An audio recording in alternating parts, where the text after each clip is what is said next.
Tuesday I didn't because I was running. I wasn't here. Well, I was here Tuesday. But one of our other classes Tuesday.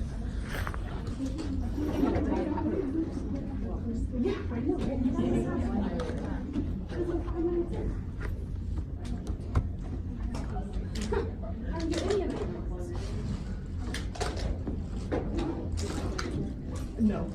She's a slacker.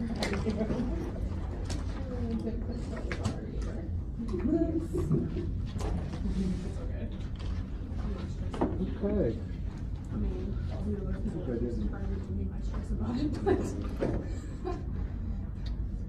Who's in nursing school? Do you all use those laptops sometimes?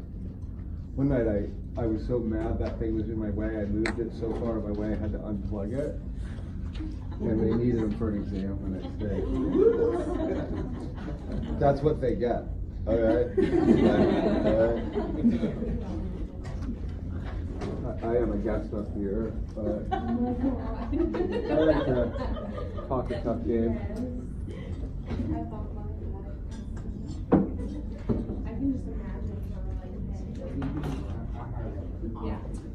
Are we ready? Page 5? Is that where we are? Ooh. Have we done anything on page 5 yet? Yes.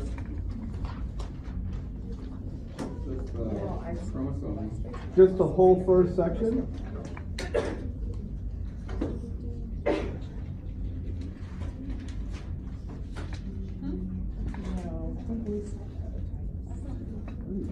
Where's everybody tonight? Are they watching basketball? Hey, listen.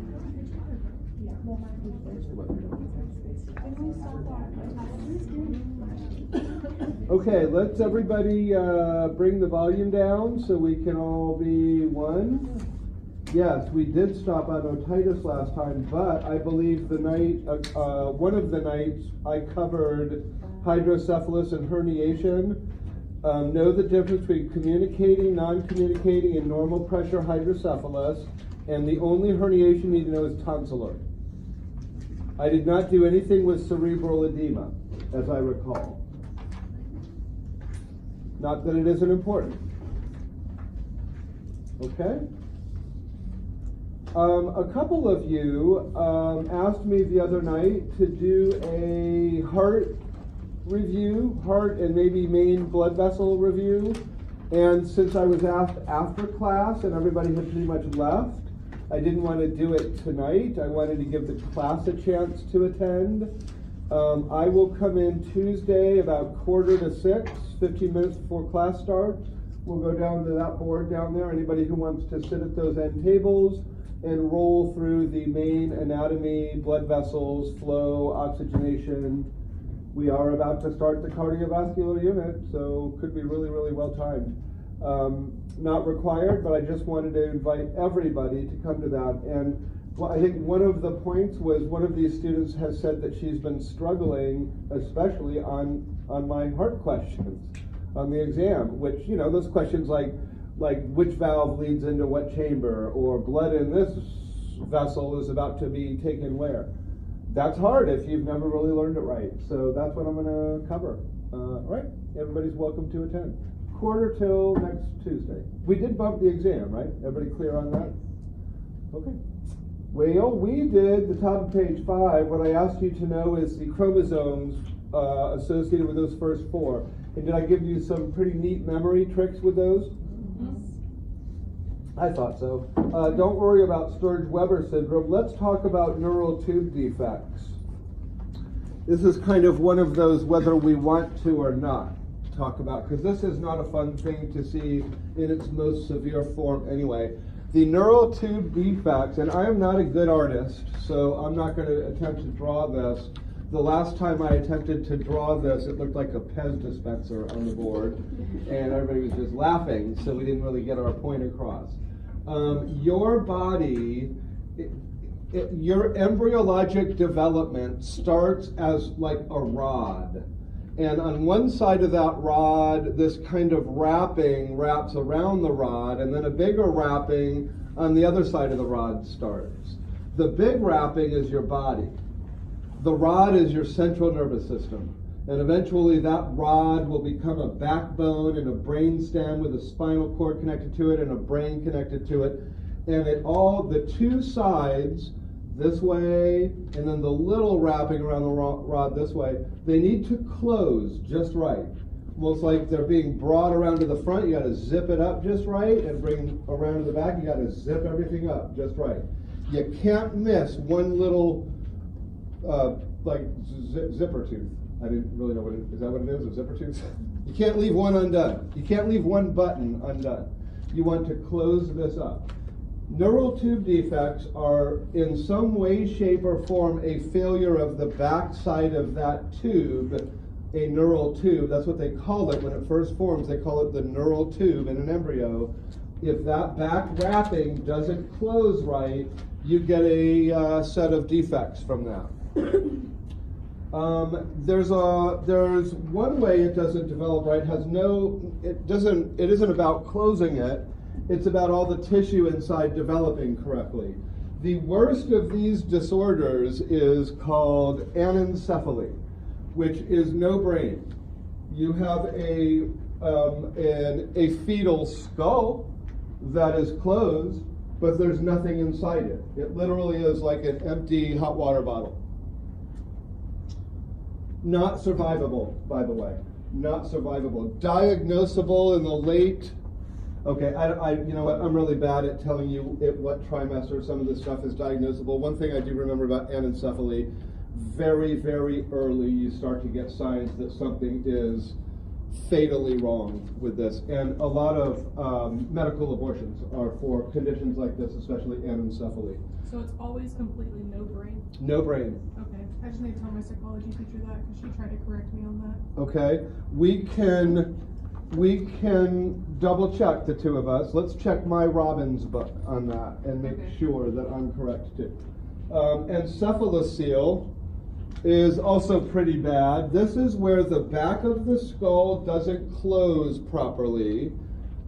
And again, you all realize in the embryo, it's not bone, but there's still a membrane that represents where the skull is going to be. And the importance of that membrane is that little bud of brain that has just started in the embryo needs to grow to just the right size and shape. And the container it's in will dictate that. If the container is left open on the back, that brain could just grow out, and that's not normal. And that's exactly what this is. Encephalocele is when brain tissue, meninges, and CSF protrude through a defect because the cranial vault has not been properly closed. Remember, brain is wrapped by 3 layers of meninges, and between the deep 2, we call it the subarachnoid space, is CSF. So basically what's happening here, it's as if I developed embryologically and there's a big hole on my skull that brain and everything around it is growing out. Not survivable. Not survivable. Meningocele. Meningocele. This one, there is a cranial defect, a hole in the skull, if you will, through which only meninges and CSF are protruding. Oftentimes looks like a little cystic sac, a little bag of water sticking out the skull. But in this case, the brain has stayed inside the skull and oftentimes has formed fairly normally. These kids will, sometimes this is not correctable. It kind of depends on how big this is. But the ones that survive will typically have some neurologic defects, but they can survive this. They can live into adulthood. Meningocele, just meninges and CSF. I would probably describe one of these and ask you to name it. Like a cranial defect with only meninges and CSF protruding, that would be meningocele. But if I say a cranial defect with brain, meninges, and CSF, that's encephalocele. Okay? Well, then there's the spina bifidas, which is a series of conditions that occur when the spine doesn't close. The back of the spinal cord doesn't close up. The brain is fine, but now the nervous tissue that's been affected is the spinal cord. I'm not going to do every one of these. It almost seems like a word game. So let's do myelocele. Myelocele. This is the worst one of these. It's when the spinal cord meninges and CSF are protruding out of a spinal defect. This is basically analogous to encephalocele on the cranial defects. And I said dysplastic cord. That means the spinal cord that's protruding out, you can't just poke it back in, sew it up, and say all is good. Dysplastic cord means since it didn't grow in its intended container, it didn't grow right. It's not connected. It won't work. Oftentimes these are not survivable. Other times they're survivable with severe physical defects, like in a wheelchair from the beginning of their life kind of defects. Meningocele would be the same as the cranial one. It's when there is a spinal defect with just meninges and CSF protruding. These, again, they've gotten much better at fixing these, and it really depends upon the size of the defect and the size of the cystic lump of meninges and CSF sticking out. I actually watched them fix one of these that was about this big. It was about a baseball size. And the neurosurgeon felt very, very confident. It was in the lower spine, so they were all worried about the nerves for the lower part of the body. Everything seemed fine up, say, from the mid-thoracic level up.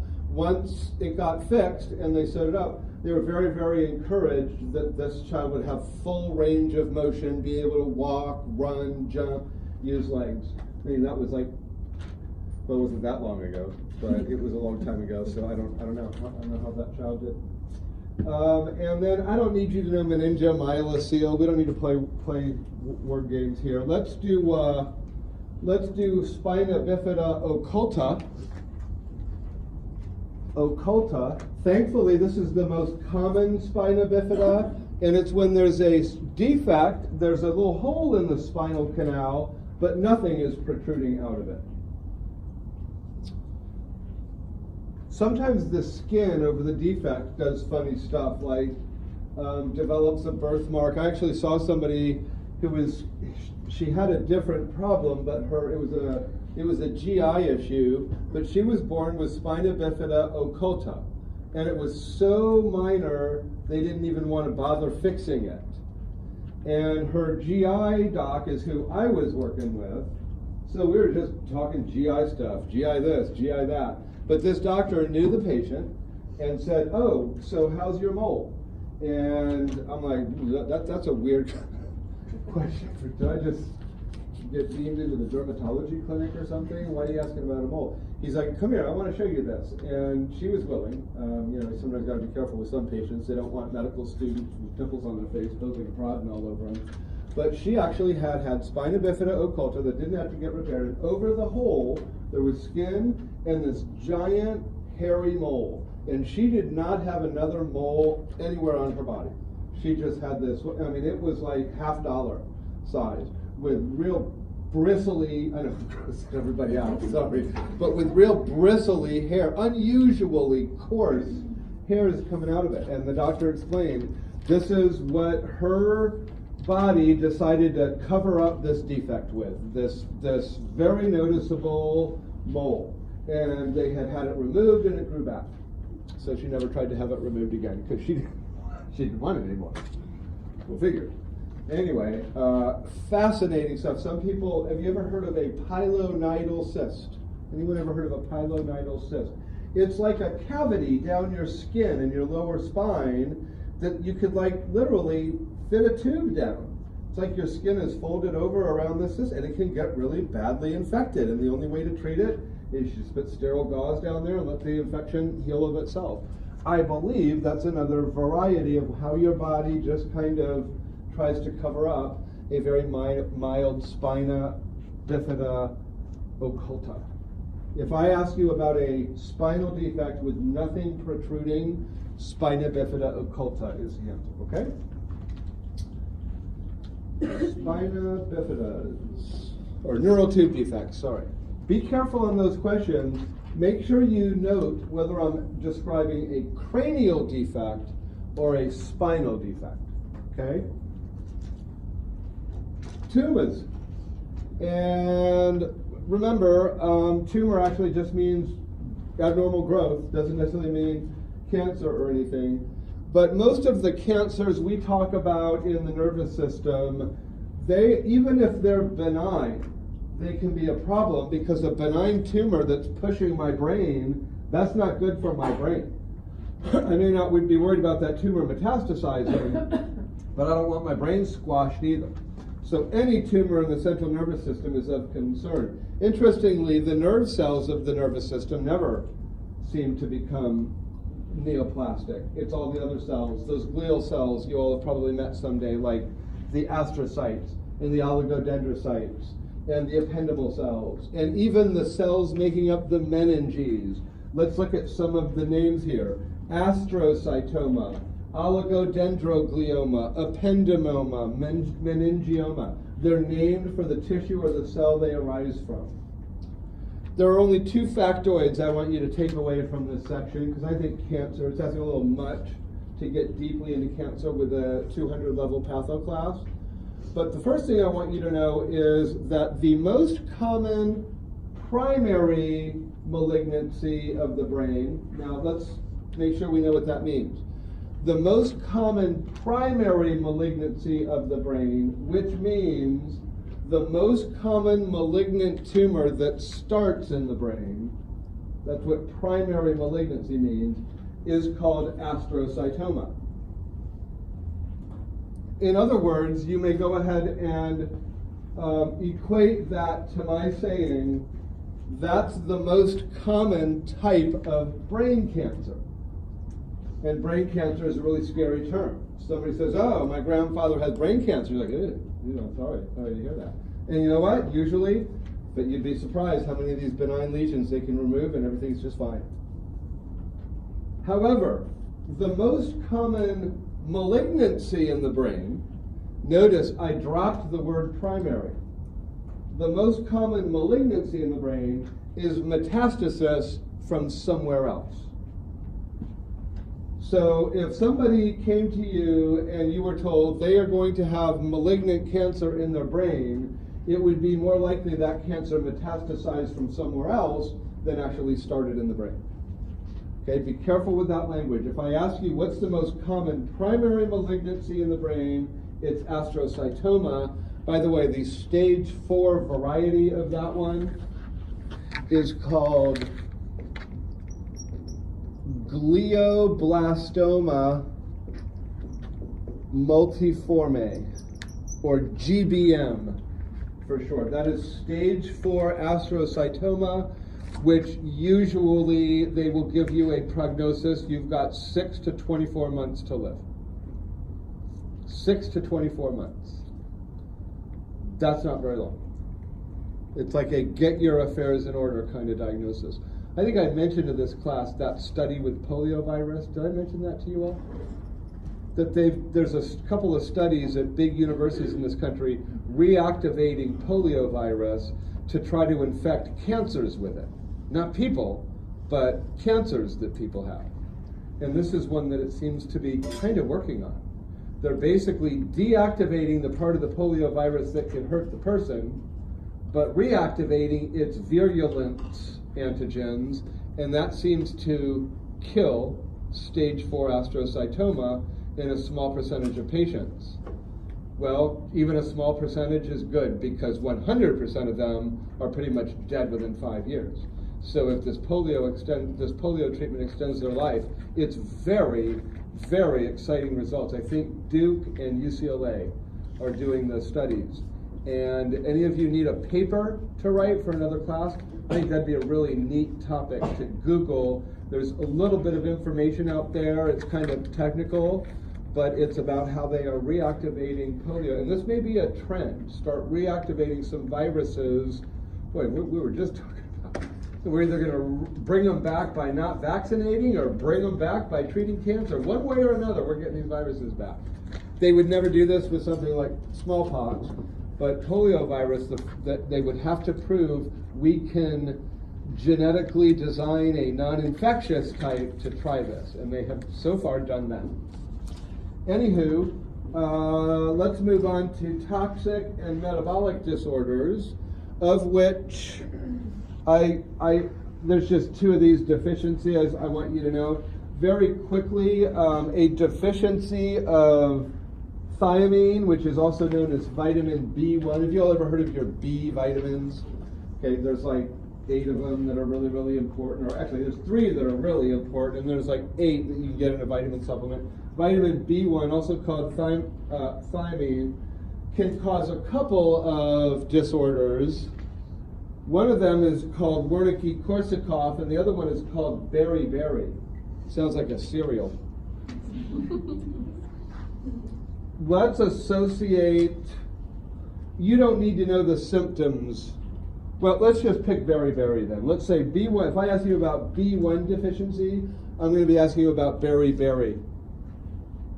If I ask you about cobalamin deficiency, also known as vitamin B12, this I want you to know a little bit more about. First, that SCSCD stands for subacute combined spinal cord demyelination. Yeah, oh my gosh, is right. Demyelination. Let's say that again. Subacute combined spinal cord demyelination, which affects typically the lateral and posterior spinal cord. I will not ask you what parts of the spinal cord are affected. But the other thing that B12 deficiency causes is megaloblastic, I know it's written in your handout, megaloblastic anemia. And this tells you actually 2 things. What does anemia tell you? Okay, good enough. Low red blood cell count or low hemoglobin. Okay. Megaloblastic. Do any of you remember what a neutrophil looks like? Anyone describe a neutrophil?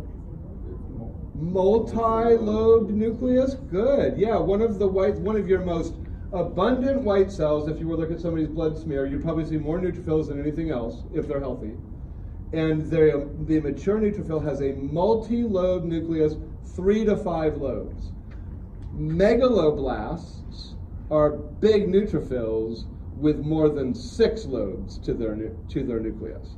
So, and in fact, I put the term hypersegmented PMNs. PMN is another word for neutrophil. Polymorpho.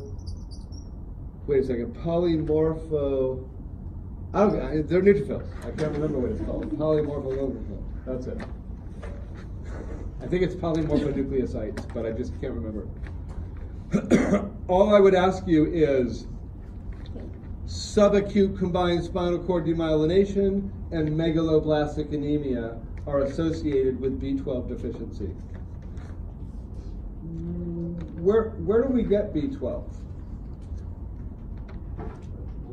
Okay, well good, yeah, I was looking for diet, but I got even more specific. Green leafy vegetables especially. Cold, real spinach would be a good source of vitamin B12. Too bad only 1% of the human race can tolerate the taste of cold, real spinach. Sorry, I'm not one of them. Anyway, B12. So in someone that isn't getting enough B12, there can be all kinds of reasons. It could be that they don't have the right diet, and you can coach them up on nutrition. It could also be that they aren't secreting a certain protein called intrinsic factor from their stomach, and it could also be because they have Crohn's disease, they don't have an ileum anymore. We're going to work all those angles on B12 absorption in a different unit. We just don't have time to do so in this unit. So for B12 deficiency and B1 deficiency, I think that was pretty clear. And I don't need you to know about phenylketonuria. So I believe that takes us to the middle of page 6, where we begin our journey through the endocrine system.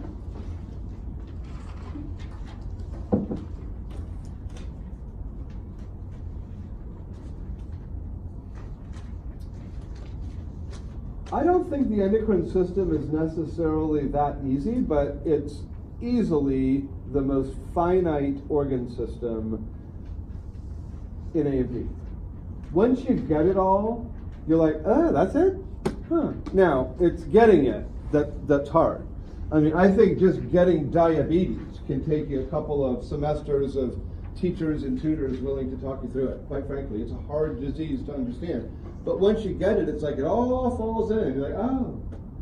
And thyroid disorders. Once you start to get what thyroid hormone does, you understand why people are the way they are when they're hypothyroid, why they are when they're hyperthyroid, and what the medications, there's not very many of them, we give to replace thyroid hormone. We even have a medication to block hyperthyroidism. Usually we like to take out or kill the thyroid gland.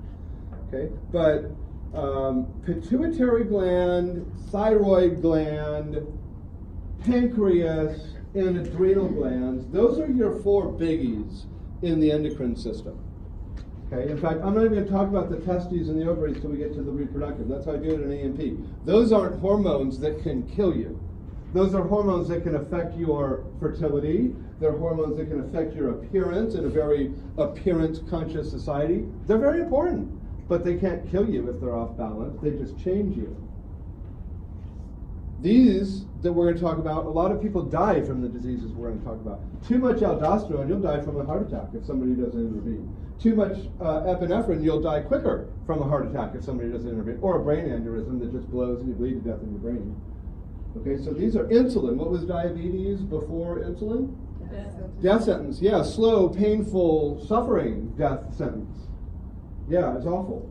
So these are really, really, really important hormones that, yes, they are complicated to learn, but if you always, now that you all have been through AMP and you're going through pathophys, anytime you're confronted with the endocrine system again, start with those big four: pituitary gland, thyroid gland, pancreas, and adrenal glands. And just review, you don't even have to memorize all the hormones from the anterior pituitary gland, just be able to name them. Name those organs. And then start with something that's pretty straightforward. What's the only hormone we really care about that thyroid secretes? Thyroid hormone, yeah. That really, yes, calcitonin is a hormone from the thyroid gland, but healthy people don't really need that hormone. Thyroid hormone sets your metabolism. It isn't the only thing that sets your metabolism, but it sets your heart rate, your muscle growth, your heat generation, how fast you digest, how you feel in the cold or hot weather. Thyroid hormone participates in a lot of that. So people really know. We don't care when it's normal. We're busy doing our day. But when it gets off, people really start to notice changes in their life. Okay, I'll get back to the pituitary gland momentarily. How about the pancreas? What are the two main hormones there? Insulin and glucagon. Insulin is the one that tells your cells use glucose that just got put into the blood now, and then after that meal's glucose has been sucked into all your cells, glucagon comes out and says, I hope you didn't use it all at once, because we're not eating again till dinner, and you got to do stuff between now and then. Okay, that's kind of their balance. Insulin's the happy one, oh my God, it's snowing glucose, get you some. And glucagon is, don't use it all, don't use it all, don't use it all. Very grouchy.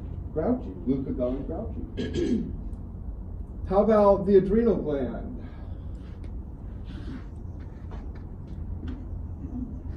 There's a picture of it. What's this area called? Cortex.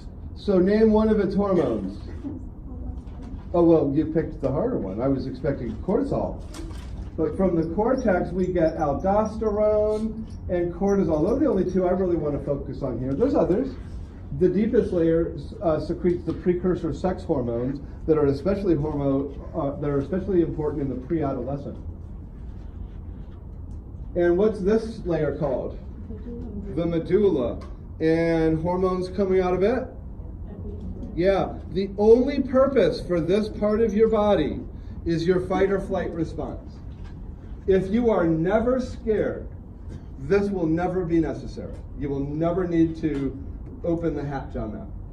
It's when you are scared, when you truly need it, when your body thinks you truly need adrenaline.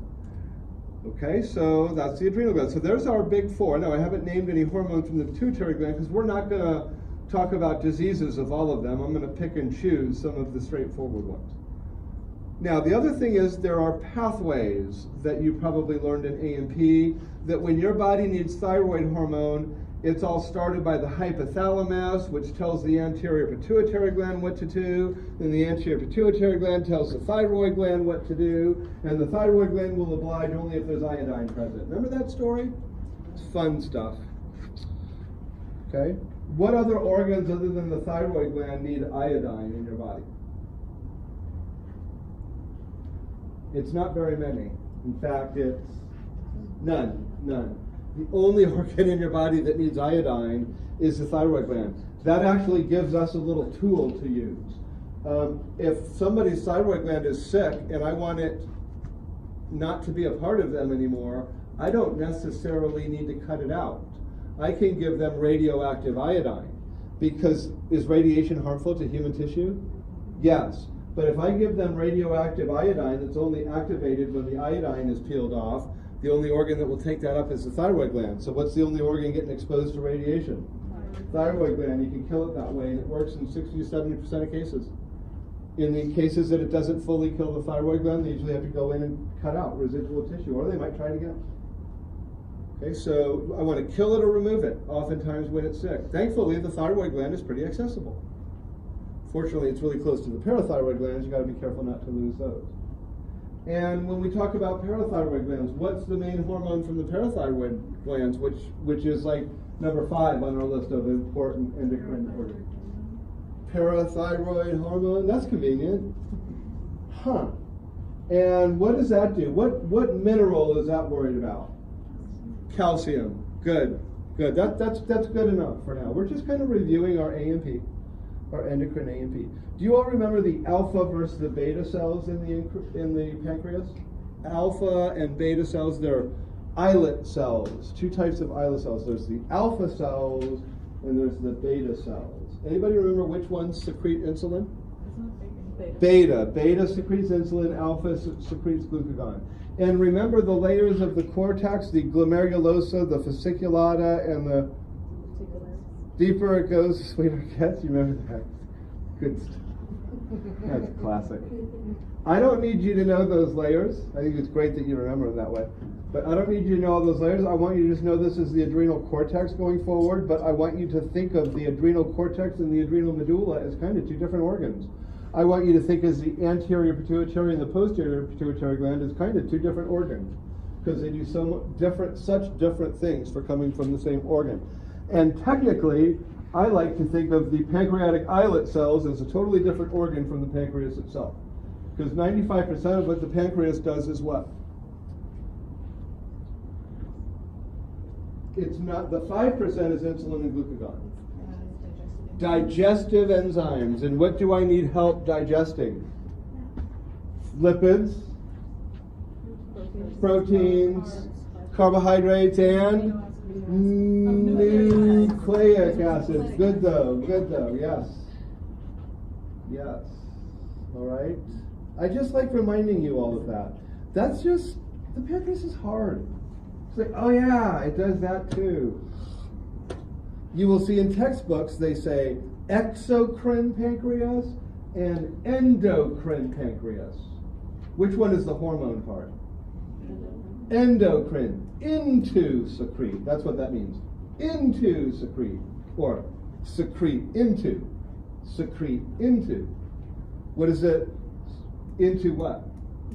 Blood. Hormones are secreted into the blood. So exocrine. Secrete out. Yeah. Where do your digestive enzymes go? They don't go in your blood. That would not be good for you. Not good at all. That would be another very painful, awful, suffering death sentence. Shooting digestive enzymes into somebody's blood. Never really thought about that. And I'm a pathologist. Where do they get shot into? Not stomach. Close. What's next? Digestive tract, a little general duodenum. Yes, good. Squirt into the duodenum, because what's the duodenum receiving from the stomach? Mush. Chyme is actually what we call it, but yes, mush would be another excellent term for it. About 3. Sorry, and it doesn't really sound that way until it gets a little lower, right? What is in the stomach that no other part of your body wants to touch? Acid. So that's why that pyloric sphincter only allows a few cc's at a time of stomach juice into the pancreas to get into the duodenum to get showered by those pancreatic enzymes. But by the time it's there, it's mush. Yeah. Oh, it's fun. We got to stick with endocrine stuff. Okay. Let's see. Hormones secreted into the blood. Let's start with the hypothalamus. Now, I mentioned all those important endocrine organs, and the boss of all of this, or a lot of this, is the hypothalamus. I do not need you to tell me anything about the hypothalamus because I'm not going to talk about any disorders that affect it. For those of you that want to be thorough with your abbreviations or information, the hypothalamus, you could just think of it as being located in the brain, but it's just kind of been strewn about in several different locations. Temperature regulation and fever of unknown origin. People who have hypothalamus issues oftentimes come in with a fever, but there's no sign of cancer or infection or anything that should give them a fever. Circadian rhythms, what's that? Yeah, sleep cycles, absolutely. Have any of you ever gone from like 8 to 4 to 11 to 7, like literally from first shift to third shift? It's tough that first week, isn't it? And then you get into a rhythm, and you're like, oh, okay, I can do this. That's your circadian rhythms are resetting. And just when you get used to it, is that when they take you back on to first shift? Yep. And then you get to go through another tough week again. Yeah, it's tough. It's a lot easier to transition from first shift to second shift to third shift, but people that go from first to third shift, it's really can exhaust you for a week. But the most important thing I want you all to remember from your A&P on the hypothalamus is that it controls pituitary gland output. I'm actually going to draw a reminder of that, and I'll make sure that you all know what of this pathway I'm going to test you over, because it's not going to be the whole thing. But I think if we do this for, say, the thyroid hormone, we don't need to do it for any of the other ones. This is the most complicated pathway, in my opinion. Here's the boss, the hypothalamus, somewhere in your brain, somewhere around your third ventricle. Actually, somewhere under the thalamus. Good, yes, excellent. Okay, when your body needs thyroid hormone, the hypothalamus tells the anterior pituitary gland to make it so. What do we call the boss of a corporation? CEO. CEO, good. Yes, sir, the buck stops there. And what would be a nice kind of second in command title? Would maybe executive vice president work here? Does that sound like a pretty high title? Ooh, look at you, executive VP. We're all very impressed. Yeah, okay. But is the CEO still the boss of the executive vice president? You better believe it. Okay, and then, but who really gets the work done? The people, the worker bees that are punching a time card every hour. In this story, it's the thyroid gland. Do whatever you tell me. I make no decisions. I just do what they tell me around here. That's the thyroid gland. So when your body needs thyroid hormone, the hypothalamus decides, oh my gosh, we need thyroid hormone. So it holds this meeting, and the way the hypothalamus holds a meeting is it shoots out, not a hormone you'll have to name for me, thyrotropin releasing hormone, or TRH. There is only one organ in your body that has receptors for TRH, and that is the anterior pituitary gland. And when the anterior pituitary gland detects TRH, that means the boss is calling. And like any good executive vice president would do, when the boss tells you to get something done, you tell somebody else to do it. Literally, that's what a good executive VP does. Oh, yes, sir, absolutely, sir. We'll get that thyroid right out for you, sir. And then down the hall, the executive vice president goes and says, go tell somebody to do this. We need thyroid hormone. Go tell somebody to do it. And that's the anterior pituitary gland shooting out thyroid stimulating hormone. What gland do you think is stimulated by thyroid stimulating hormone? The thyroid gland. Good guess. In fact, it's the only gland in your body with receptors for thyroid stimulating hormone. And when it detects thyroid stimulating hormone, the thyroid gland does two things. It grows because it needs to make a lot of room for all the thyroid hormone it's about to make and secrete. And as long as iodine is present, where do we get our iodine here in America? Salt, most of us, yeah. For those of you that avoid salt, do you think you're avoiding salt? No. You are not. What is the most commonly used food preservative on the planet? Salt. And it's iodized in the United States. So your sea salts and your organic salts are all cute, and they don't have iodine in it, and they're all natural. But unless you're eating a can of tuna fish and a couple of grapes, you're probably getting a little bit of sodium in your diet. And you can thank the FDA. This is one of the things you can thank your government for. In fact, I think there's probably more things than you realize you can thank your government for. They're doing that. Where is the natural source for iodine? Seafood, fish, yeah. And in third world countries that are landlocked, it's tough for them to get fish delivered to them. So what a lot of them have walking around is a goiter, a diseased thyroid gland. We'll get into that in a second. But here we get our iodine if we don't eat enough seafood. Us Americans and in about 40 other nations across the world get our iodine out of salt. And that gives us enough iodine so when the thyroid hormone is asked to secrete thyroid hormone, it will because there's iodine present. Thyroid hormone is detected in two forms, T3 and T4. This is just for those of you who have seen thyroid panels and wonder what that means. This is thyroid hormone with 3 iodines on it. This is thyroid hormone with 4. Very sharp crew on a Thursday evening of the March Madness tournament.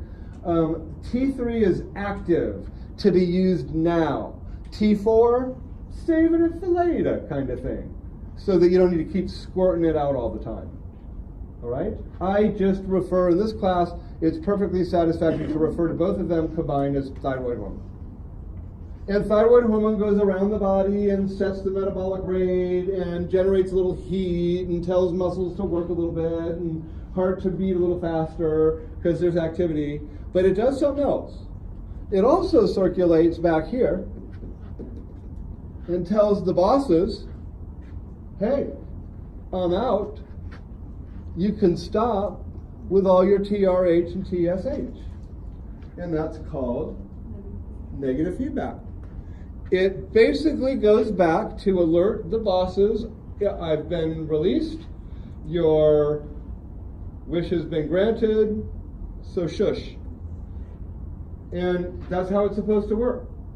That's how your bosses, the hypothalamus and anterior pituitary gland are told there's enough thyroid hormone out. Everything gets turned off, and when you need thyroid hormone later, they'll just start the pathway again. Negative feedback. For those of you that still get negative and positive feedback confused, positive feedback would be if thyroid hormone went back and more TRH and TSH is secreted. Okay, but in this case, the thyroid hormone goes back and stops what led to its release. Negative feedback. That's how a lot of your hormones are controlled. Okay, normal thyroid pathway. This is how it goes in a healthy person. Okay? Let's look at 3 diseases and how their labs would differ, even though they all have one common clinical symptom. Let's do, well, let's see, I don't need to do it in order. Graves' disease,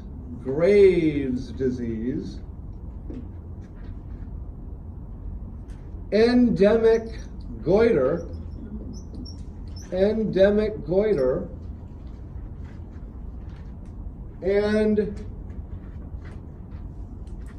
pituitary adenoma, which we're going to call that something later because I think I might have called it something else in your handout. Pituitary adenoma.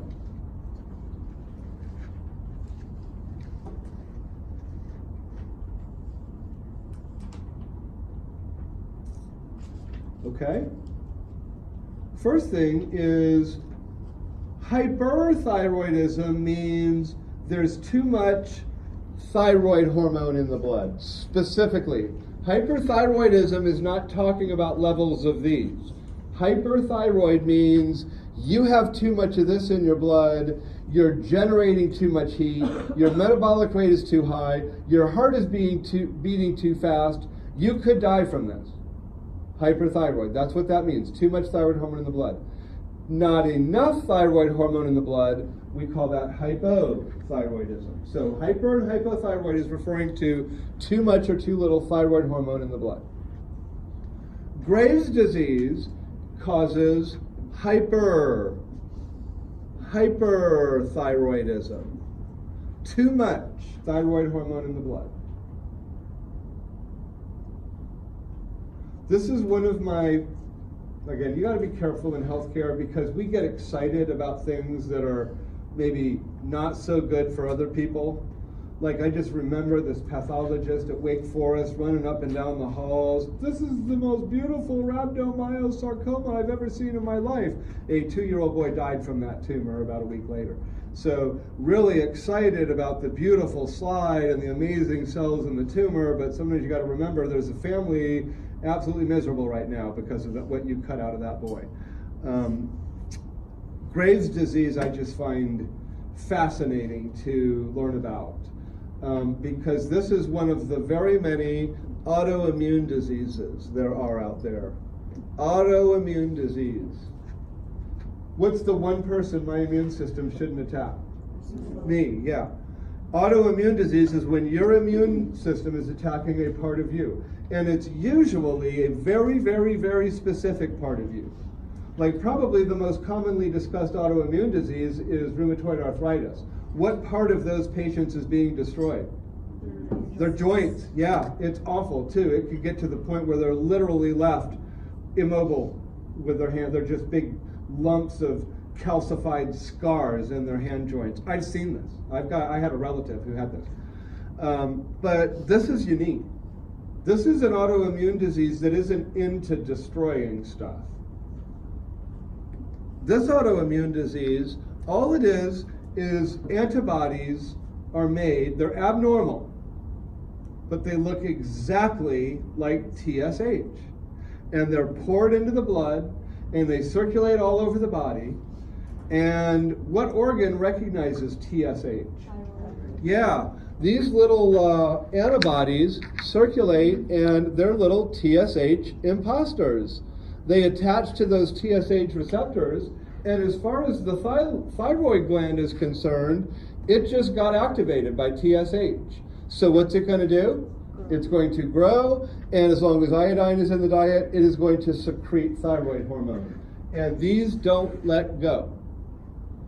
Okay? They're permanently activating the thyroid gland. Does that explain that these patients would be hyperthyroid? Mm-hmm. Yep. And would you also guess that they would present with a goiter, an enlargement of the thyroid gland is what that means? Okay. So let's look at their labs here. Now think about what thyroid hormone does. I am pouring thyroid hormone out of my thyroid gland right now. What is my TSH level going to look like if I'm this patient? Low. Low. Why did you say low, those of you who did? Because nothing's telling it to turn on and activate. And more importantly, it's constantly getting told turn off. Yeah. And when the thyroid gets back to the pituitary, that's what we're talking about. I don't know nothing. I didn't do nothing. Okay?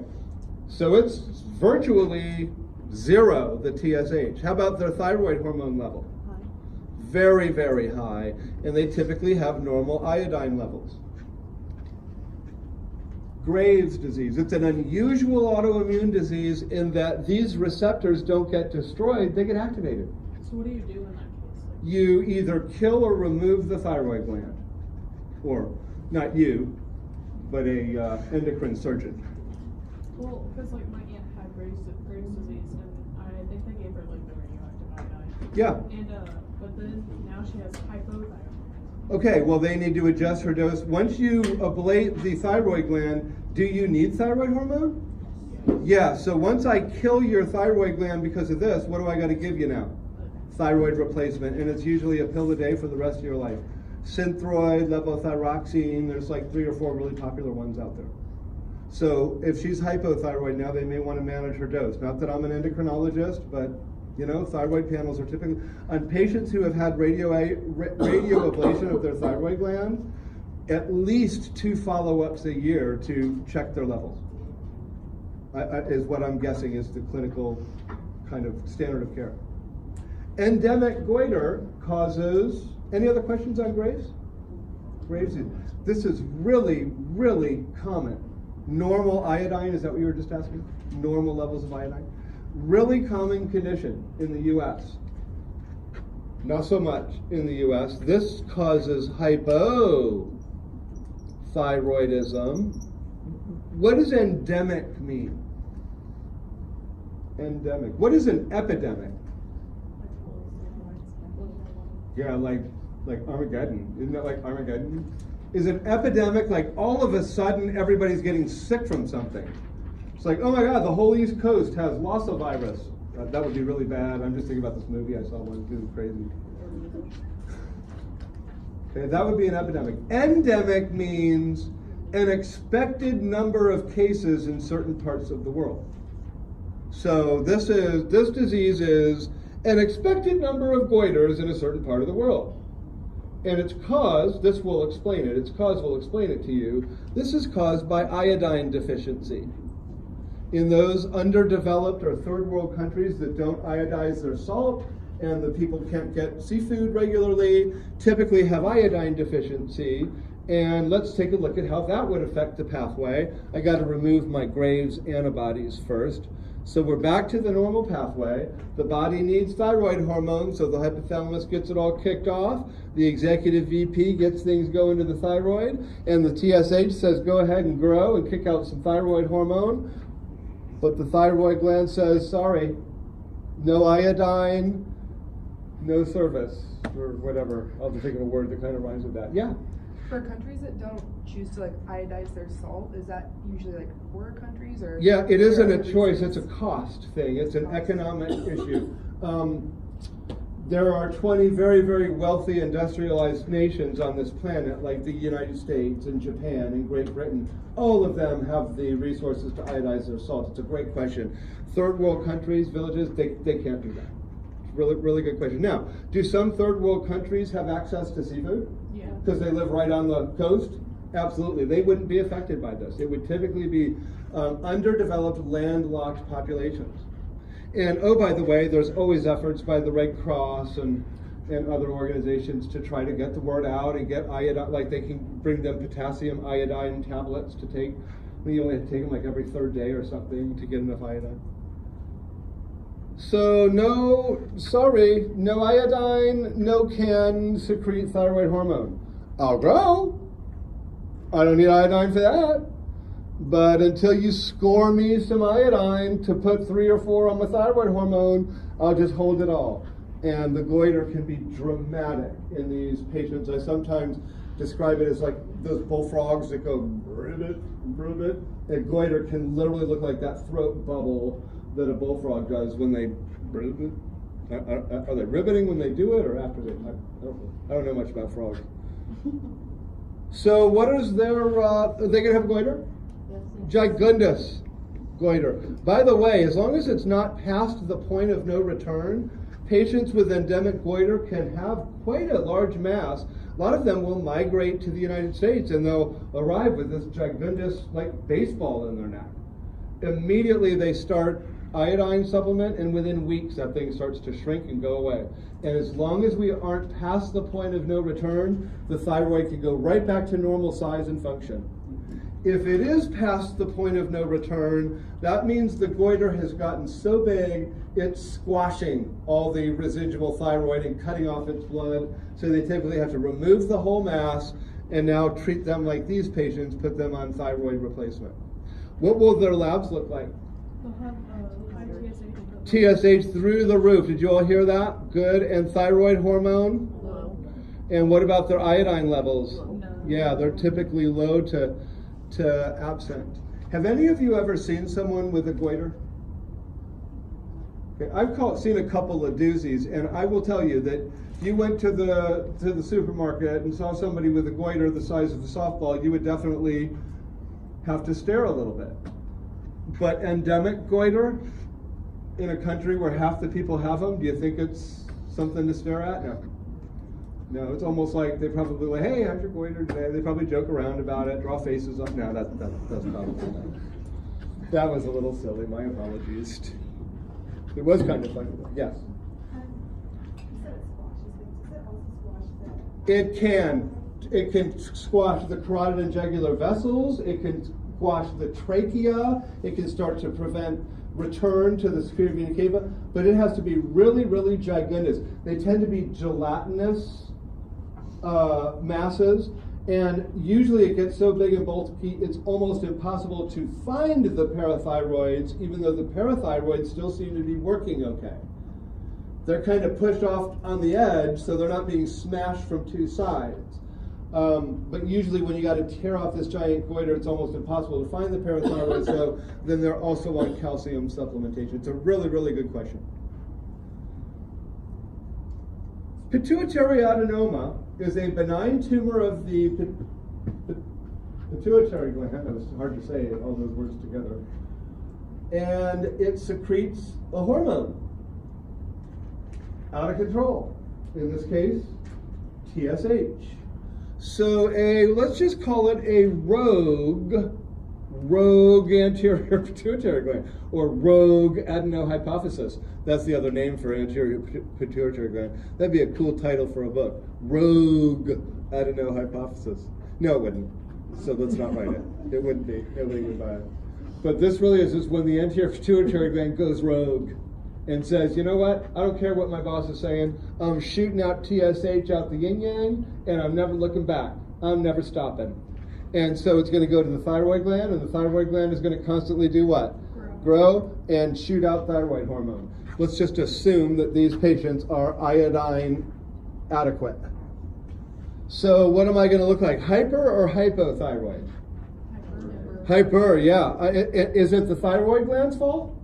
No, it's not the thyroid gland's fault. This time it's the pituitary gland's fault. They're hyperthyroid. This one is caused by literally, let's just call it, what's that word where you don't listen to authority? Begins with it. Say that again? Oh, sorry.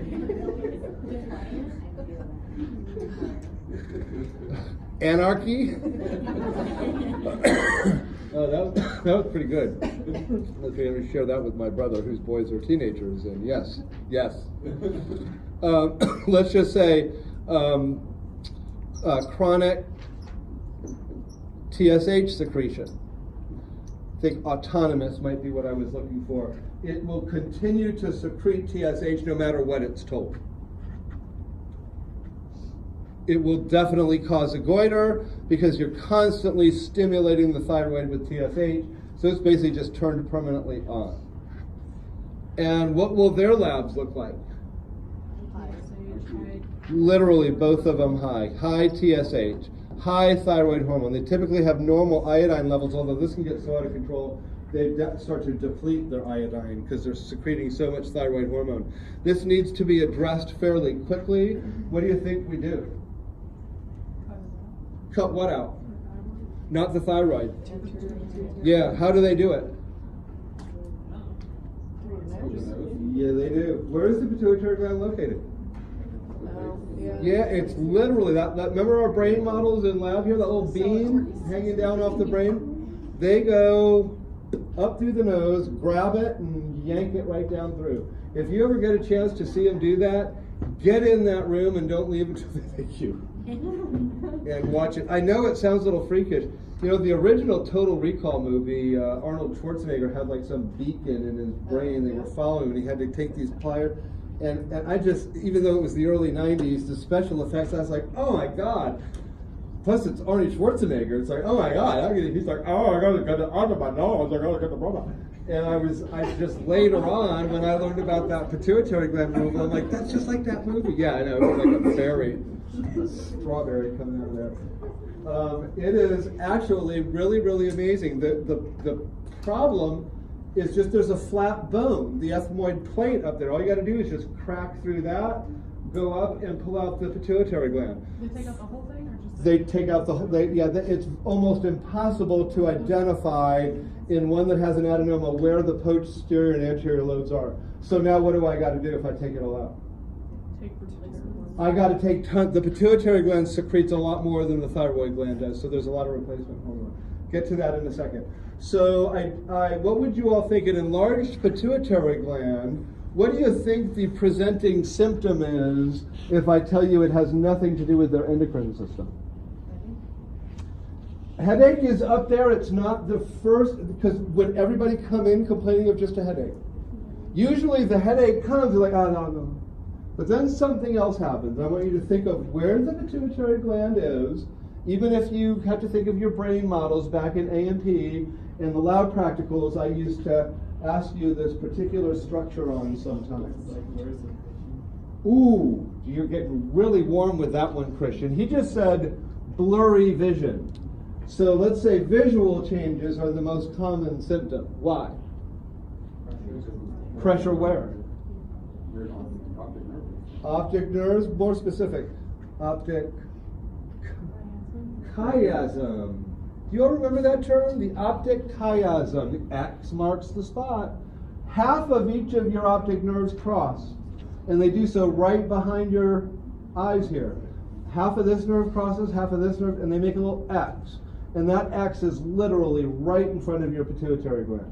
If that pituitary gland grows just 50% larger than it's supposed to be, it starts pushing on that optic chiasm, which is going to make both eyes, because both eyes are sending nerves into it, have either blurred vision or little stars, spotty vision, dark fields, absent visual, and that will get somebody in.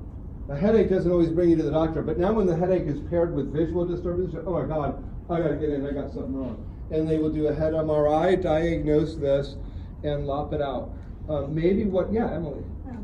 Because it affects vision, could that be detected during eye exam? Sure. How often do we do eye exams? Yeah. In fact, every time I need new glasses, they force me to get an eye exam because they're like, it's been so long, we don't know if that's still your prescription. But good. In fact, somebody might go to the eye doctor with the symptoms that Christian mentioned, and the eye doctor might say, I think this is a little worse in the eyes, you need to go down to the family doc or something. Possibly one of the most interesting autopsy cases I didn't do it myself, I heard about it, and I saw it at a case presentation, was about this autistic or severely cognitively challenged young adult in the city of Cleveland. And Cleveland's a pretty big city, so they have it's not really a subway, it's called the rapid transit train that takes people from downtown to the suburbs and the suburbs to downtown. You know, any big city has it. And this particular person was, he didn't speak well, didn't interact well. He was a custodian at a downtown hotel. And every morning he'd get up and he'd go down to the rapid transit platform and stand in the same place every day, and the driver would stop the train, and he'd get on the train would take him downtown, and he knew how to get to his work and do his job and get home. And he did this for like 19 years. And after about 15 years, apparently, he started to lose his vision. But he didn't tell anybody. He just figured that was normal. But he kind of started to count his steps, and he knew exactly where to stand on that platform, where the door would open. He'd step in and ride downtown. You know, how many steps to go down here and down here. And just started to memorize in his head his steps, even though he was seeing less and less and less every day. Didn't really have a family, apparently, that was going to intervene on his behalf, because this would have been noticed at home. The rapid transit train driver, who had been working there for like 15 years, was forced to take vacation time because he had never taken vacation time, and he compiled so much vacation time that the city says, you have to take a month off, dude. Go chill. All right, I know, you don't have to force me out to take a vacation. I'm like, okay, you don't have to tell me twice, I'm off from Hawaii. They basically forced this person to take some time off. Come on back after you've taken your vacation. I don't know, they must have weird policies there. So they had a substitute driver. By this time, our patient was blind. And the substitute driver parked the train 4 feet further ahead than the old driver did. So when our blind person thought he was getting in the door of the train, he was walking right into the side of the train, falling down into the tracks. Nobody saw him, and that was it for our guy. And they did an autopsy to figure out what the heck happened here. His pituitary gland was almost as big as his kidney. It was pushing on his brain, it was pushing on his optic nerve, it was pushing on his cerebellum. He almost had his cerebellum herniated out of his brain because his pituitary gland was so big. He actually had just a benign pituitary adenoma, but it had been left there to grow for so long, he was completely blind. And that's why he was counting his steps. And you know, someone who's aware, who's cognitively there, would have said, something's wrong with me, I need to go to the doctor. This person just dealt with it every day, got better at counting the steps, knew exactly where to stand on the platform, and then one day the driver changed, missed the door, down into the tracks, and you all can pretty much imagine this. I just remember hearing that case and thinking, that is just incredibly sad that that accident happened. And it's sad because when I describe that person to you, you are almost more compassionate because he sounds so helpless, and he did such a good job managing his life despite this disease. It's really, really tough case to hear. Anywho, good on these. After that delightful little journey in my back. Okay, I want to be able to ask you some detailed questions about these three diseases, lab differences, features of them. Okay, get these down. It helps you start getting that thyroid gland. If you can really understand the thyroid gland, it's only one main hormone, but it is a complicated gland. It would go a long way. So let's, we've done more than you think here in this little bit. We're actually almost done for the night. I have to take somebody somewhere later, so I'm going to try to get done by 7:15 tonight. But let's see how much we've done in this handout. First, for the anterior pituitary gland. Anterior pituitary gland. There are some conditions that are caused by a low hormone output from the pituitary gland, and we call those altogether hypopituitarism. Oftentimes it's multiple hormones, oftentimes it's just one. But the most common form of hypopituitarism is a decrease in growth hormone secretion, and we call that pituitary dwarfism. Pituitary dwarfism. I will specifically ask what it is, pituitary dwarfism, and you tell me a decrease in normal levels of growth hormone. Hyperpituitarism also can occur. This is when pathology of the pituitary gland causes over-secretion of one or more than one hormones, and the most common one of these is called prolactinoma. Prolactinoma. The symptoms of prolactinoma are amenorrhea, galactorrhea, and inability to get pregnant. In a woman, what does that sometimes indicate? Tremors. Okay, that's not bad, but I was going to say something a lot happier. They no longer have periods, they're producing breast milk, and they can't get pregnant because they already are pregnant. I was just describing pregnancy. A lot of people, their periods stop, they start lactating, and once you are pregnant, you can't get pregnant. So that kind of sounds like pregnancy. Yes, it can also be Turner syndrome, some of the other things. But in this case, prolactinoma, what if I had those in a male? What would a male think about lactation? Would that get a man into the doctor pretty quick? Yeah, this ain't right, doc. And these are equally common in men and women. So for the men, it's a pretty easy diagnosis to make.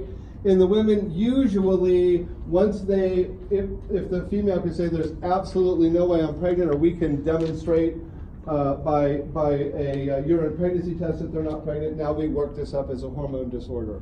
amenorrhea, galactorrhea, and infertility. Remember, prolactin is that hormone from the pituitary gland that promotes lactation. It starts to get secreted after pregnancy has occurred to turn all the, let's get pregnant buttons off and start pushing the we are pregnant buttons. We got to do some stuff. Gigantism and acromegaly are also not terribly uncommon. These are growth hormone excess. One in kids, one in adults. So for those 4 diseases, I definitely want you to be able to tell me what is the hormone abnormality. 3 of them are revolving around growth hormone. And for prolactinoma, I want you to tell me those 3 symptoms. For the causes of hypo and hyperpituitarism, the most common cause of hypopituitarism is ischemia. Lack of blood supply causes damage to the pituitary gland that may be irreversible. The most common of hyperpituitarism is what I mentioned over here, a pituitary adenoma. I've listed it as a functional adenoma. All that means is it's a benign tumor, but it still secretes hormone. That's what functional means. It still secretes hormone.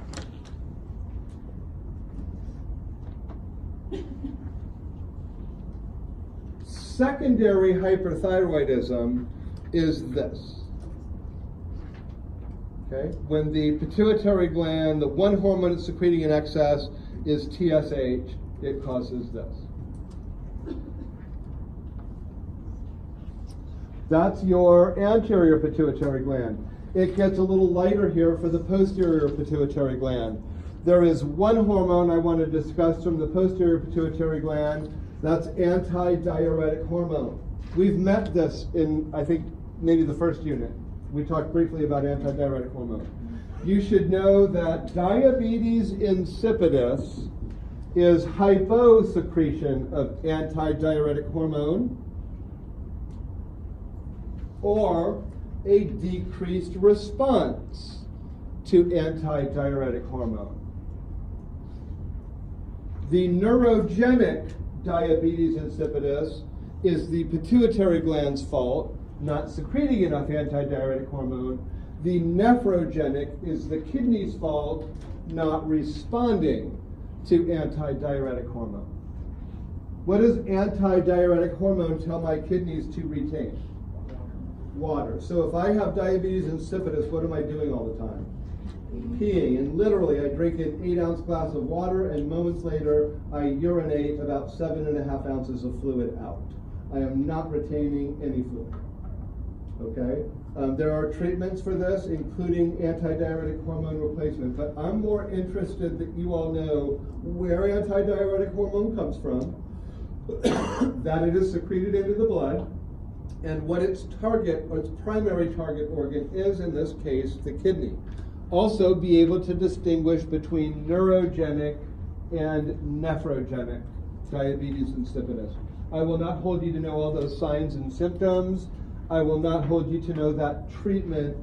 Just FYI, vasopressin is another word for anti-diuretic hormone. I can't remember what the DDA said. It's like D-desmo. I can't remember what the DDA-VP. The VP is vasopressin. I can't remember what the rest of that stands for. SIADH, syndrome of increased anti-diuretic hormone. Syndrome of increased anti-diuretic hormone. Too much anti-diuretic hormone is secreted. Would you guess bloating? But it's mostly water weight. Okay? Let's just associate that hormone abnormality with that condition. By the way, I put in there, most often it's caused by secretion by an ectopic source, like a lung cancer that just decides to secrete anti-diuretic hormone. Has nothing to do with the pituitary gland. Last thing for today.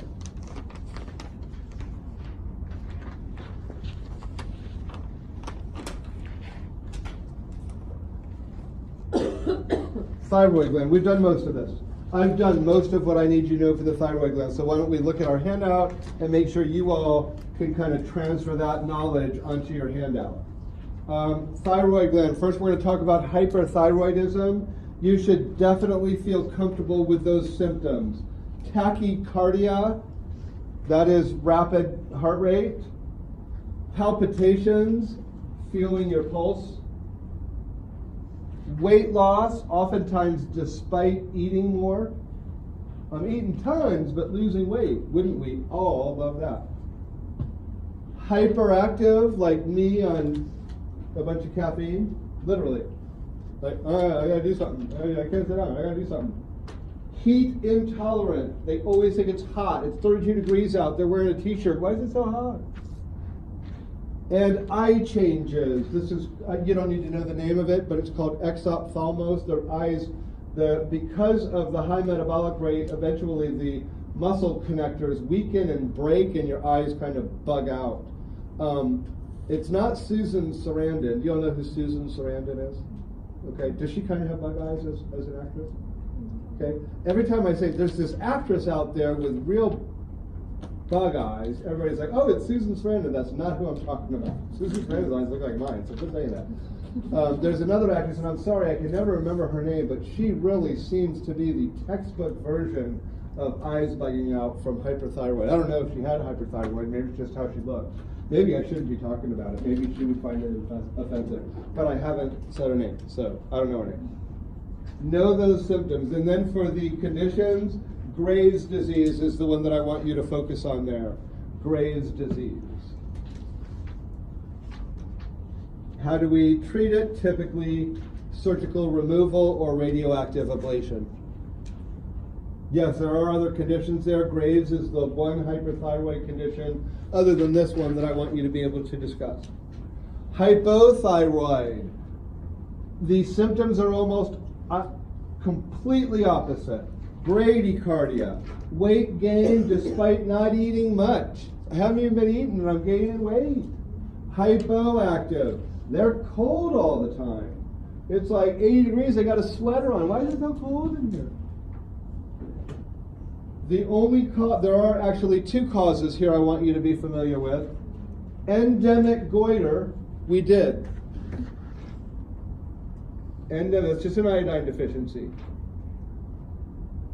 And Hashimoto thyroiditis. Hashimoto thyroiditis. Named after a Swedish fellow, I believe. Sorry, I love that joke. I hope that never goes the PI route, because it's fun. I get to say that with Okazaki fragments too. Discovered by a Norwegian, I believe. Nah. By the way, Hashimoto and Okazaki are renowned Japanese scientists, both of whom won Nobel Prizes. So, you know, I'm down with them. Hashimoto is an autoimmune hypothyroidism.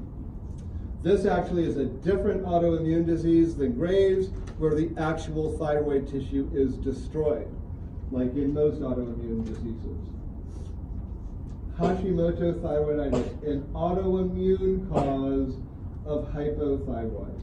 And again, treating these kind of depends on the condition, but giving them iodine if that helps, or just doing thyroid replacement. The only tumor of the thyroid that you all need to worry about is the one that is the most common. That is called papillary carcinoma. This is the last row under thyroid gland. Papillary carcinoma is the most common carcinoma of the thyroid, and thankfully has by far the best prognosis. My aunt had one of these lopped out of her in the 70s. She is 82 now and has had her levothyroxine dose changed 4 times since they removed her thyroid. And the only reason she got papillary carcinoma, she had a weird bronchitis back in the 60s, and a bunch of doctors were doing chest x-ray, chest x-ray, chest x-ray, chest x-ray, and back then they covered you with lead up to here. Where's the thyroid gland? So that RT in parentheses radiation therapy or x-rays. Back in the 50s and the 60s, we didn't cover the neck enough to keep those old-fashioned x-rays from blasting the thyroid gland. And there was a generation that saw a little blip in the increase of papillary carcinoma as a result of that. Now, not only do we have better lead covers, when you all get x-rays, do you all notice that they tell you to stand still, and then they go running out of the room. Okay, you stand there. You're like, oh my God, what's going to happen to me? I mean, that can be really scary for a little kid when all the adults go running out of the room. But anywho, nowadays our x-rays are also better. They're more focally directed and less energetic, so we don't see this occur as much. Just simply know, if I ask you the most common carcinoma or the most common tumor in the thyroid gland, papillary carcinoma.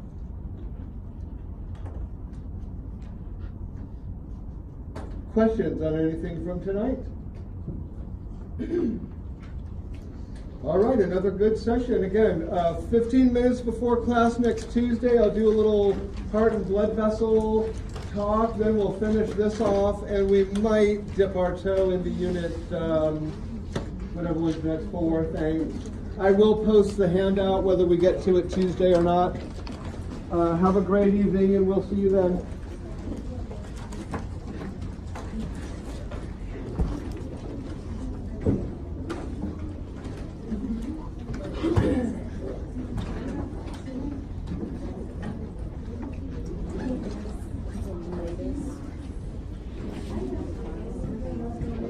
You can come in any time, but we'll probably be done Tuesday at 7:30. Well, I'm hoping that'll be my Thursday. Yeah, so if I'm not here Tuesday. And get the recording. We'll finish this unit up. You'll want to have that. Yeah.